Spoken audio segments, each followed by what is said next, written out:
So you're basically struggling with more of like the accuracy side of exactly which higher low it is and all of that. Yes, exactly, exactly.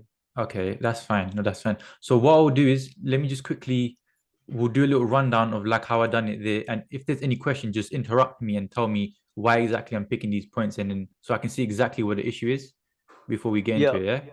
yeah, S- perfect. Yep. But you understand this principle of when I'm talking about sort of higher highs and higher lows, you understand in this, right? Yes, exactly, exactly. Okay, I but it's understand when that it part. translates over to the charts, it gets a bit difficult. Yeah, exactly, correct. Okay, okay, that's fine. So in the beginning, I was also struggling with the same thing you're saying. And the best tip I gave myself when I started noticing me improving myself was just eyeballing it. So when you're looking at the charts, you can genuinely see, like, don't be too specific with it because you don't need to be that accurate when it comes to market structure. The accuracy comes when we come into entries and whatnot. And I'll teach you exactly how to be accurate there. So instead, in terms of market structure, as you can see, that you can just clearly see these high low points. Can you see? Yes, Now, correct, at this correct. point, this here, some people might consider this to be a high low point, but since we're on the 4 hour time frame, this might be a better high low point on the 1 hour. It'll be a bit more clear. This is way too tiny for you to be considering this to be a higher low point like that, if you see what I'm saying. So Yep. so the way I'll draw it would be more so like this, if you see, if that makes sense. Yep, that makes Yeah, sense. Can I annotate in this chart? yeah, go on. So it's like these areas right here. You see that? Yeah, Like I like out in my head, I was like think this is a higher low, and we need like three candles above this, right. and to call it a new higher high. And then where like I would see myself say like you have three right here, then I would think like this is like the new like higher low. Okay, I Like see in what my you head, mean. like Yeah, I feel yeah. like yeah, like I'm So, watching the videos and I'm like thinking, oh, I thought it was like this, and then like you said, like you're looking at like these areas, which is yeah, like yeah, which I feel like is obviously more correct because when I'm yeah. looking at like what happens, it respects like this more and stuff like that. Yeah. So even like this is so beautiful the way you're saying it to me because this was the same exact problem I had as well. So if I just highlight this and I'll show you exactly why I ignore this to be the lower high point on a 4 hour time Mhm. frame. So if you go on a 1 hour time frame and we go to the same box region we drew out, can you see how this level is a bit more established? Can you see Oh how yeah, oh this is a yeah. lot more clear for you to identify just by eyeballing it? Oh, this looks like more of a higher low point in comparison to the 4 hour. Here, on the 4 hour, you're kind of struggling to make out whether this would even be a higher low point. Does that make sense? Oh yeah, that makes sense. So Okay. the issue, even when you watch these YouTube videos, the issue with these YouTube videos is the fact they're focusing way too much on the micro structure on a higher time frame. If you're trying to focus on the microstructure, go down to a lower time frame. It makes more sense. Do you see what I'm saying to you? Yes, I see So what yeah. yeah, so Okay. since we're on a 4 hour time frame, we want to look for bigger moves. If you want to look for smaller moves, which will come down to, drop down to the 1 hour, drop down to the 30 minute, and it'll be a bit more clear. As you can see, there's not a lot of detail you can get from just these two opposite candles. If we went to the 1 hour, there's a lot more detail you could see. So whenever you're in doubt, just focus on the bigger moves. Okay. So if you feel Okay. doubtful that, oh, I'm not sure this might be high or low or not, just focus on the one you're 100% sure of. Like I'm sure you know and you're confident in the fact that this would be a higher low point, right? Yep, correct, correct. So if you're confused about this one, just ignore it. You're safer to assume this to be a higher low than this one, if you see what I'm saying to you. Yep, yep, I see what you're So have saying. that as a rule in your head because it would even help if you went down to the 1 hour time frame and then you can distinguish should I consider this to be a 4 hour higher low or a 1 hour higher low and see which one makes more sense to you. Okay. And Would with you also consider like the time frame correlation part of it? Like say 100%, 100%. And we'll come to that. So once you've okay. got these two principles established, then we're going to just start syncing all of it together. Because in the beginning, even when I teach other people, they don't understand why I keep banging on about structure. They're like, yeah, we get it, we get it. Like, let's Mhm. go to the strategy part. And I'm like, if we go into the strategy part and you can't understand this, like the strategy is going to be extremely difficult for you to Yeah, even exactly. Yep. comprehend what's going on. This is why I asked you, do you understand significant levels as well? And you told me that part Mhm. is fine, which is good. At least you understand one principle. Once you get this nailed, that's it. The strategy becomes so easy. It becomes second nature. And I'll even show you the trade which I took today during NY session, and we could go through Okay. exactly why I took it. And I'll show you the P and L and everything with that as well, just to be transparent with you. Okay. Awesome. Perfect. Thanks, bro. So let's just focus a bit more on this now, because this is where we'll get a bit more technical. So we've now established the fact that this is our higher low point. Now Mm-hmm. everything within this range will be now substructure. Do you understand that part? Yep. Correct. Correct. Okay, perfect. So that should be easy. So everything within here now will just be substructure until we can either break below these lows, or if after the retracement, if you break above these highs. Until we break above these highs or below these lows, everything within this range over here is just going to be substructure, which I'm So, sure you already know that now. yeah. So it'll be Yeah, so so it'll pretty much be like this area and then this area, correct? exactly. Exactly. And then you would just wait for like 3 candles to confirm, obviously, so Yes. it's not a manipulation or fake Yes, out. yes. Okay, perfect, Perfect. There perfect. you go. That's perfect, bro. That's actually perfect. So that's exactly what you want to be doing. So everything within here now, this we can start focusing a bit more on the microstructure. So we can say is this will be your low, this is your Hmm. higher low, and this is your lower low, as you can see. But now at this point, as you can see, we've not broken below these lows, right? So Yep, you will not correct. consider this to be your lower low point. You continue to say that this is the established point. And look how powerful this is.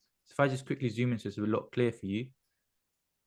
Since we've said that this level right over here is going to be the established higher low point, and we wasn't able to break below these lows over here. Let's just draw this out nicely for you. You would still consider this to be the strongest point and not this one. Because as you can see, Oh if I was yeah. to draw a box from here, you can see a lot of manipulation happening over here. Can you see the amount of wicks that are hitting up here? But if you was Yep, to yep. wait for the more established level, you see this wick come taking out these highs, then you drop down to the lower time frame and get entry, which will make a lot more sense to then ride this move down instead of getting manipulated from this point here, because this is not as strong as this point here since we haven't broken these lows. Hope that makes sense, yeah? Yep, yep. That's pretty much like 100% retracement, you would say, correct? Yeah, exactly. That's it's basically 100% retracement, because we've come up here, we've got this retracement here. We failed to create a lower low, and then we've got this 100% retracement, which will be a lot more clear on like the 1 hour or the 30-minute time frame, as it's just a wick on the 4H, because our 4 hour time frame is just for direction. We're not really looking for structures or entries as much on the 4 hour time frame. This is why Hmm. I don't really focus on the 4 hour too much. I just look at the direction, because a wick isn't really going to help me get my entries, right? It's going to be like the 5 minute where there's a lot more detail around this region over here. So, That's anyways, pretty if I just much the only time you look at H4 is pretty much like when price is at a zone for like the significant for the scenario yeah, two type of situation, correct? yeah. So majority of the time, I'm just looking at the 4 hour to see whether I'm going to look to buy or sell for that session. But there are times where we might see the 4 hour come back into this sort of supply zone. As you can Mhm. see, it came back into this supply zone, gave us some sort of weakness, and then pushed back up. That's when I'll then enter on the 30-minute and not the 5 minute. And we'll come to that as well. Okay. But other than that, with this substructure, I'm looking more on the hourly and the 30-minute time frame, as it gives me a lot more detail.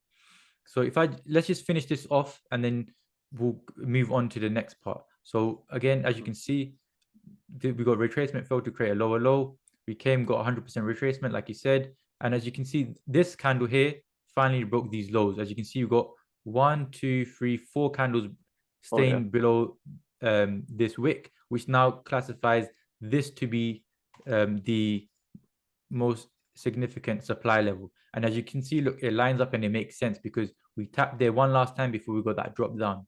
Do you see why it's so important to Oh really yeah. pay attention to which levels are being broken and which levels aren't being broken? Because at this level, this was the most recent part here. So unless we can break below these lows, which we finally did over here, then you will look at the most recent opposite candle and highlight that as your level of supply, and then just draw it across. Once it comes back into it, gives you weakness, then you can drop down to lower time frames and then look for your entries to then just take that nice move down. Okay. Okay, got you. So again, this will just come down to you practicing. So it would be better once we get wrapped up here, you just send me chart works of you showing me your higher highs and higher low points, so I can see if you're getting a hang of things. Do you see what I'm saying to you? Yeah, So just perfect. do Yep. things like that. Okay. So now this part is covered. Is there any other questions in terms of this? No, that's pretty much like the main thing I wanted to focus on. Also, I did have questions on like news wise because I know like with New York there's like a Okay. lot of news. Yeah. So in terms of news, are you a forex factory? Yes, yes. Do you use that? Yeah, I use it. Yeah, I just don't know like because I know there's like a lot of news. News wise, like I know obviously like FOMC, NFP, like BOJ, possibly CPI, like those are the ones we don't trade.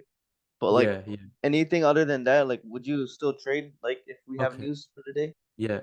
So yeah, I have a specific rule. So when it comes to fundamental news, if there's any red folder news, I'll just widen my stops a bit more because there's going to be increased volatility during that time. So let's like today as well. Today is a prime example. Oh Let me yeah, show today, you. yeah, we had some news. Yep. Let's add another one to it. Let me show you right here. So as you can see at 1:30 London time, you can see that there was USD news and it's a red folder news. And so Mm-hmm. at this time, since look, it's just some irrelevant red folder news I don't care about. I literally don't care about this. All this means to me is there's going to be increased volatility during this time.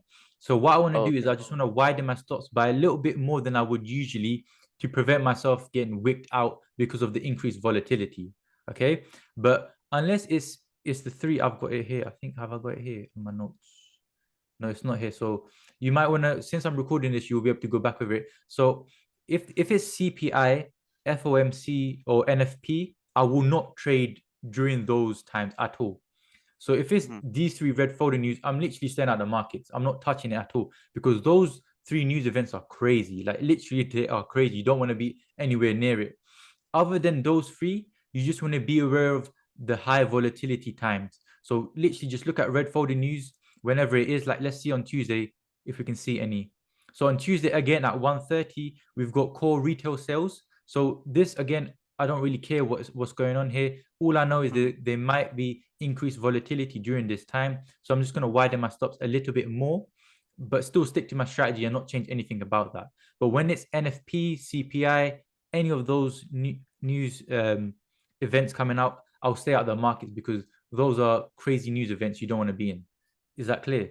Yeah, that's clear. Yeah, even for the other pairs, right? You're just like Yeah, those yeah. are just So the main ones. yeah, any pair, it doesn't matter what pair it is, because sometimes I'm trading GJ over here, which has nothing to Yeah. do with the dollar, but it still goes crazy.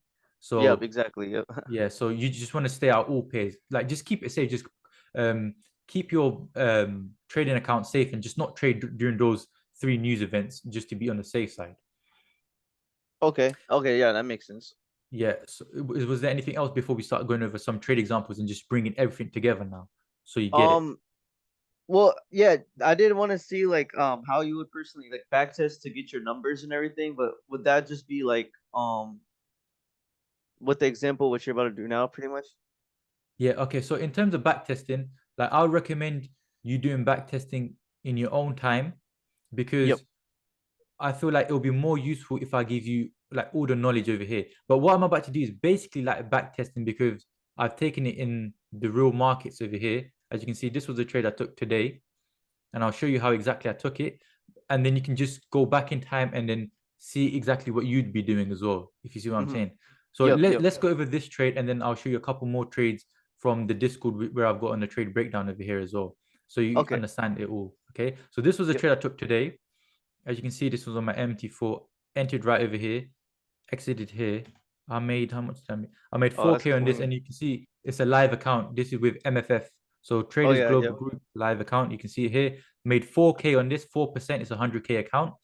And I'll just let me just break down what I was thinking when I was going through this trade. So again, like always, I'm coming onto the 4 hour time frame. And as you can see, it's very important you use these markings out. So if you go to the chart markout section on Discord, it will tell you Mm-hmm. exactly how to mark it out. And I'll tell you why it's useful. So during NY session, I just came onto the markets and I saw that we're currently bullish on the 4 hour time frame. As you can see, this price note is just signifying the fact that we're bullish and I'm looking for buys only, clean and simple. And at this time, this candle was bearish, this one over here, and it was giving me a sort of a wick rejection at this point, which I Mhm. don't really care about because I just want to know the direction on the 4 hour. Once I knew the direction on the 4 hour, then I dropped down to the 1 hour time frame. So now I've established the first principle that I'm going to look for buys and buys only. Now, as you can see, I'm using these highlighter tools again, which is showing me my higher low points and my higher high points. So this is my higher low point, and this over here is my higher high point. This is going to be my level of support. If price was to come back down into here, I could look to take buys off here, but Mhm. supply levels and demand levels are much more stronger. And as you can see at this point, price was, what time is this? 12. Price was closing right over here. So I saw the candle close right over here. So you can see some sort of weakness, but I also checked out the 30-minute time frame to see which significant level I'm going to use. So again, on the 30-minute time frame, you can see, looking at structure, we're bullish. So if we're just looking at structure from here, you can see price is forming higher highs. We broke this low. So now we're bearish from this point here. But then you see a huge push up, Yep. breaking above these highs. So now we're bullish from here. Can you see how we're just using structure again, like we was going over? Oh yes, yeah. See, because Yeah. this area, like that's all the high time frames, all in this area. But for me, like I'll get confused, like here, like Yeah, no. breaking this, like So that's where I remember, see myself like yeah. messing up a And lot. another rule I would encourage you to remember, unless you get two or more candles going in the opposite way, don't even bother with it. So as you can see, this is only Okay. one candle going in the opposite way, right? Yep. Yep. So don't bother with it. But you can see there's two candles going in the opposite way here. But look, something amazing happens. We're not able to sustain above this high. Oh, We got okay. a I see break what and you're then we saying. broke right back below. Do you see what I'm saying to Okay. you? Yeah. That makes Yeah, so you perfect won't consider sense. this because we haven't been able to break above the highs and sustain above it for a significant amount of time. This was just a manipulation. So you need to be Yep. careful with these things. And you know it's a manipulation because what happened straight afterwards, we came all the way back and got retracement. If this was Yep. a higher high point, we should be holding this level right here. If this was going to be high hype, and we should hold this level right here and then see another reaction to the upside. But we didn't get that. We just saw a breakdown in price.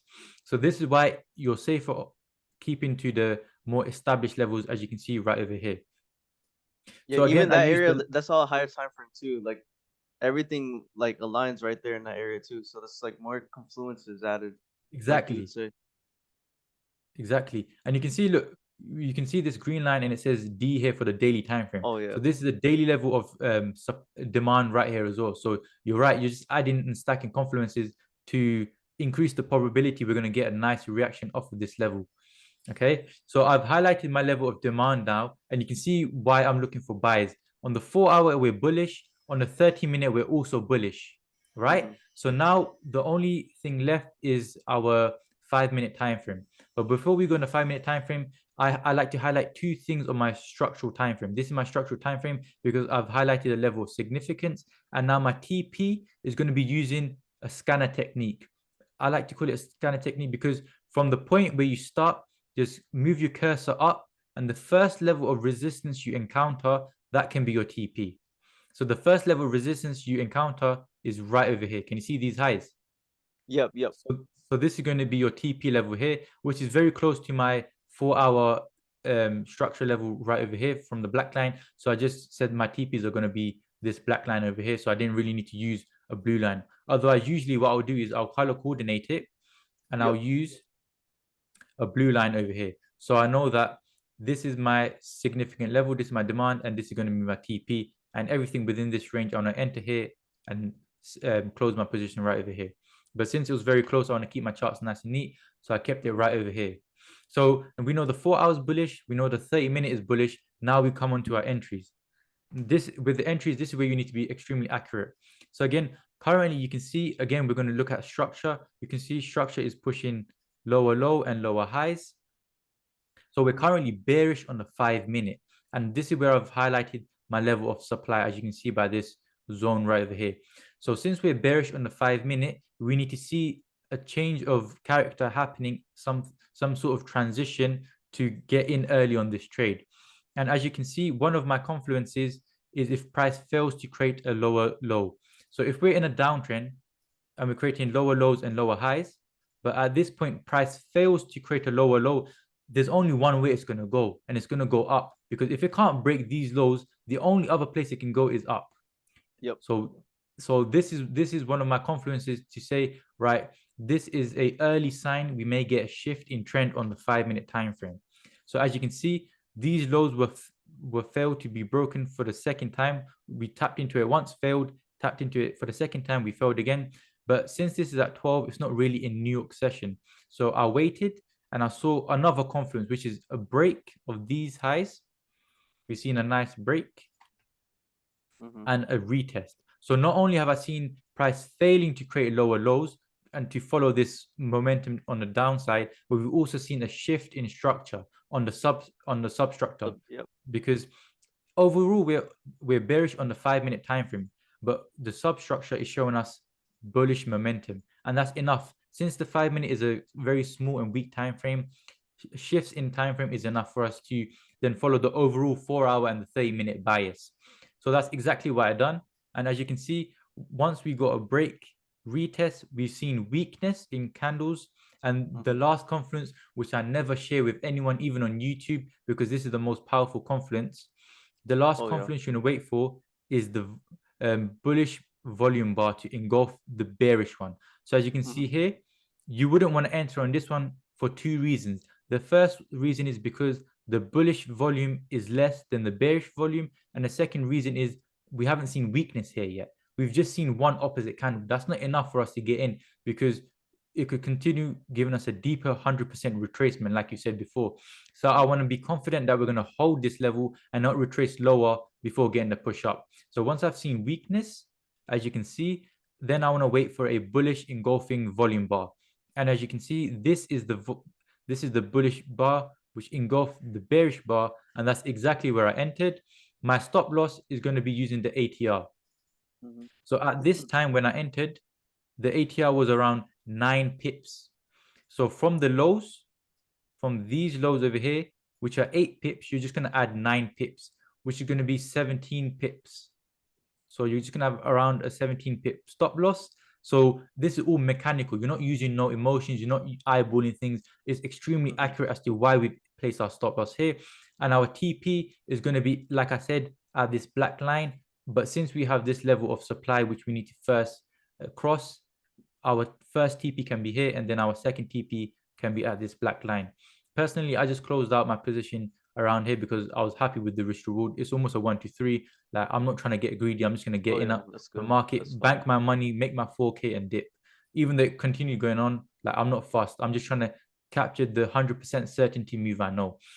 So I've entered here. Now comes the trade management rules, which I have, because in the beginning, and you might face this as well, in the beginning, you're going to get scared and you're going to want to close out early. You're not going to know what to do. And I've experienced that.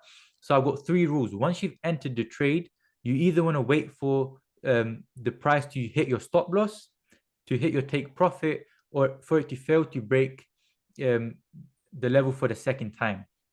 So stop loss and TP is pretty simple. What I mean by failing to break the level for the second time, let me use the replay tool so it makes a bit more sense with this part now. So let's just say we've entered right here now. And I'm going to take you through my emotions and exactly what I'm thinking at this point. So what you can see is I've entered here because I've got all my confluences, all my entry criteria have been met. Now I've entered the trade. Now what I want to see is I want to see price breaking above these highs right over here. If price cannot break above this high, I'm going to look to close my trade, because what price is showing me is the fact that we've seen a push up, we've seen a retracement, and now we're failing to create a higher high. If we fail to create a higher high, there's only one way the market's going to go, and it's going to go down and give us 100% retracement before the potential push up we're looking for, right? So you want to use logic when you're entering the markets. So unless we can break above these highs and sustain above it, I'm going to look to close my trade. And you want to make your decisions at the close of every candlestick. So don't do it during the candle. So we've seen the candle close and we've seen a nice break above these highs. Now we need to see if price can sustain above it, because I don't want it to be a fake out. So let's see. We've seen a second candle close above, and then we've also seen a third candle close above.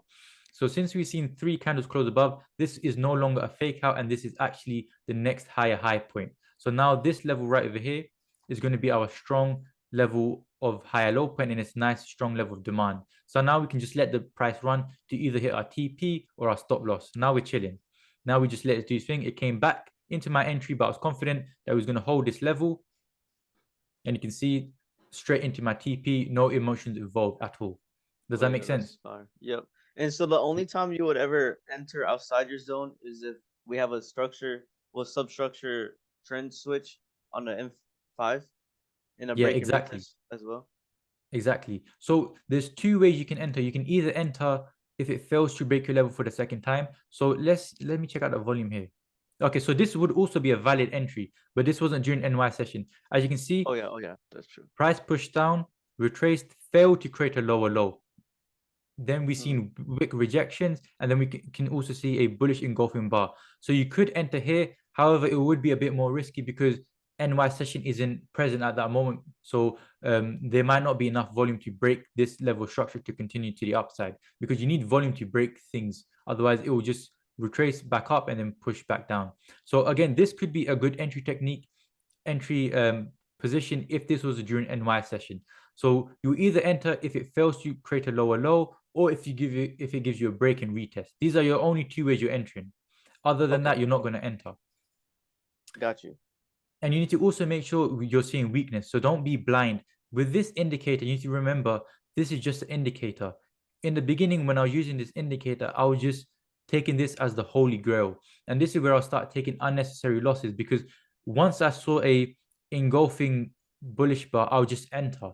But it's like you haven't Mm. seen no weakness, you haven't seen structure holding, and you're just entering based off an indicator. Indicators can have some sort of inaccuracies. So you want to stack as many confluences as you can before you use the final confluence, which is going to be your indicator. So before I even um, looked at this indicator, I knew we had a break and retest. I knew all my higher time frames were bullish, and I also knew there was weakness at this level and was holding it. Then the last and the final indicator was this volume bar, and that's Oh, exactly when got I you. entered. Does that And make when you sense? talk, So yeah, when you talk about weakness in this area, are you talking about like how we have pretty much a two, like a bearish, bullish, or are you talking about like the wicks? So it doesn't necessarily have to be bearish and bullish. All right, the Zoom's gonna end in 10 minutes because they've got a limit on it. So we'll Oh, okay. quickly wrap up. But weakness just means literally again, just eyeball it. Don't take nothing as holy grail. If you see right over here, you can obviously tell we've seen weakness because we're rejecting, right? Yep. That's enough. This would be enough. Even though we just got one bullish candle and the rest are bearish, this is more than enough because we've got a nice big wick. We're at a significant level. As you can see, this blue level is a 30-minute, and we've also seen a bullish engulfing bar. So that would be enough. Does that make sense? And these Yep. things will come more with experience. The only thing I can do for you is give you this blueprint, but you need to just constantly gain as much experience as you can to fully understand what exactly where you want to be entering. So even with this, this will be a perfect entry, to be honest with you. This will be a nice entry if it was in NY session. So weakness could be in wick rejections. Weakness could literally mean this over here where you get opposite candles and then bullish candles. Mhm. Weakness could even mean a bullish engulfing. Do you see what I'm saying to you? A Yep. weakness could even mean like these indecisive candles, these doji candles. So whatever it is, if you see the price struggling and it's holding a specific level, that's enough of a confluence for you to move on to the second confluence, which is going to be your volume bar. Does that make sense? Yep. Makes sense. Yep.